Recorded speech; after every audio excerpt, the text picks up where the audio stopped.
अल्लाह सबसे पहले इमाम को देखता है। अगर इमाम सही है तो अमल सही है, अगर इमाम गलत है तो अमल गलत है। शायद आज पाकिस्तान में कुछ बरादरान आपसे पूछें कि जनाब मैं मसलन तुम्हारे इमाम को नहीं मानता, मैं तो नमाज भी पढ़ रहा हूं, मैं रोजा भी रख रहा हूं, मैं हज भी कर रहा हूं, मैं खैर खैरात भी कर रहा हूं, क्या होता है इमाम को न मानने से? और तुम्हें क्या फायदा मिला इमाम को मानने से? मिसाल के तौर पे आज अमीरुल मोमिनीन कोई अपना इमाम नहीं मानता, क्या उसकी नमाज छूट जाएगी? क्या कोई हुसैन को नहीं मानता, क्या उसका हज छूट जाएगा? हुसैन को न मानकर भी हाजी हाजी रहा, हुसैन को न मानकर भी नमाजी नमाजी रहा, हुसैन को न मानकर भी ज़कात देने वाला ज़कात देने वाला रहा। तो इमाम को मानने का फायदा क्या है? मैंने कहा वही फायदा है जो 1400 साल पहले हुर को मिला था, वही फायदा है जो 1400 साल पहले हबीब इब्न मज़ाहिर को मिला था, और वही फायदा आज भी हमें मिल रहा है। जिन्होंने कल इमाम का सही इंतखाब नहीं किया था वो वक्त के जालिम का साथ दे रहे थे, और जिन्होंने इमाम का साथ दिया था वो वक्त के यजीद के मुकाबले में खड़े हो गए थे। तो कल की तारीख में देखोगे तो वक्त के यजीद के मुकाबले में हुसैन खड़ा था, और आज की तारीख में देखोगे तो वक्त के यजीद के मुकाबले में अली के चाहने वाले खड़े हैं। सवाल है कि सिर्फ अली का चाहने वाला ही क्यों खड़ा होता है? क्योंकि इसका इमाम सही है। इमाम नमाज सिखाने के लिए नहीं आता, नमाज हदीस पढ़कर भी सीख जाओगे, तफसीर पढ़कर भी पता चल जाएगा, किसी मौलवी का दामन पकड़कर भी नमाज सीख जाओगे। इमाम क्या सिखाता है? इमाम सही और गलत की पहचान बताता है, इमाम वक्त के जालिम की पहचान बताता है। आज मुसलमान भी बहादुरियों के किस्से सुनाते हैं, हम भी सुनाते हैं, फर्क समझो। आज उन्होंने इस्लामियात में इतने अमीरुल मोमिनीन के फजाइल नहीं सुनाए जितने उन्होंने खालिद बिन वलीद के फजाइल सुनाए। हाँ, आज किसी भी अहले सुन्नत से पूछिए खालिद बिन वलीद, कहेगा इस्लाम का बहादुर, फातिह,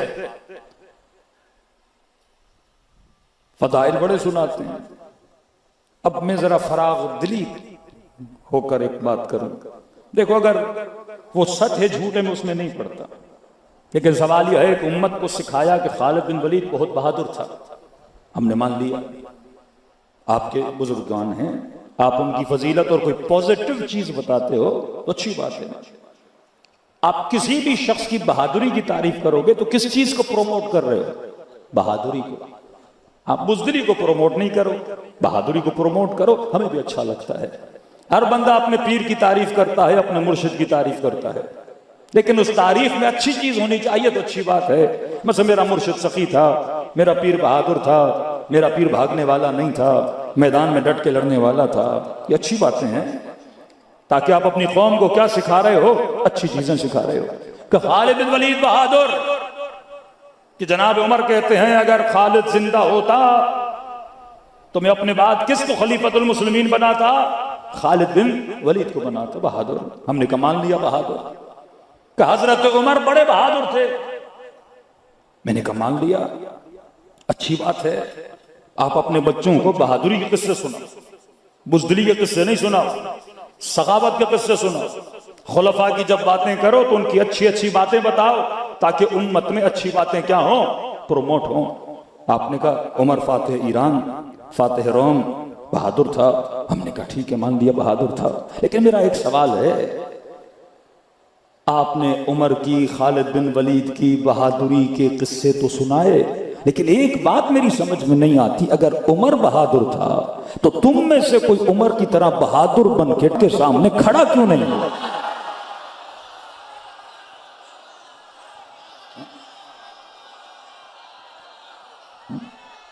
ऐसे नहीं, दोनों हाथों बुलंद करके पूरी ताकत के साथ हुसैनियत, हुसैनियत, यजीदियत, यजीदियत, कुल ईमान आरा हैदरी।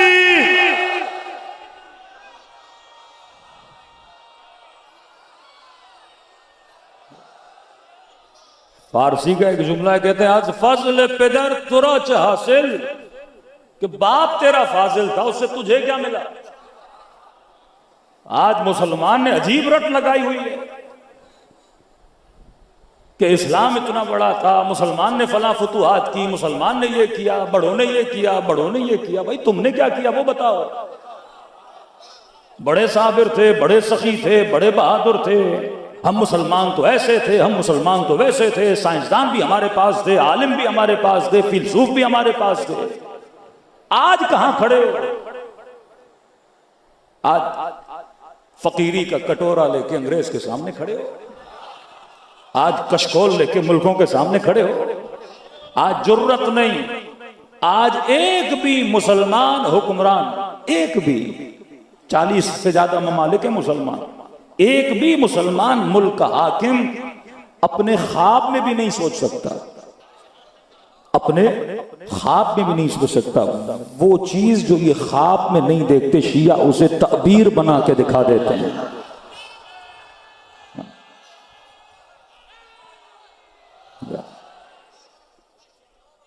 अब यहां फर्क समझो इमाम हक और इमाम बातिल का, कि आपके बड़े बहादुर थे, मेरा वालिद ऐसा था, मेरा चचा वैसा था, मेरा दादा वैसा था। छोड़ दो उन चीजों को, वो जैसा था वो उसका फजल था, वो उसका करम था।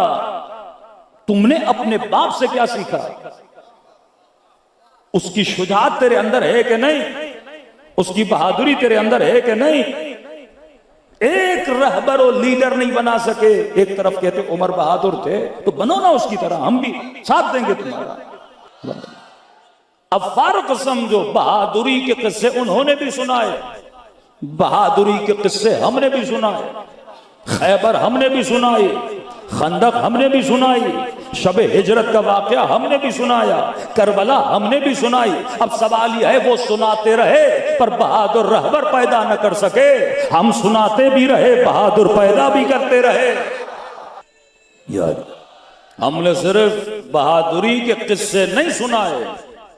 अब यहां पर अगर कोई पूछे कि भाई शियों के पास ऐसा क्या है कि ये किस्से भी सुनाते हैं, फिर किस्सों से नस्लों को बहादुर भी बनाते हैं।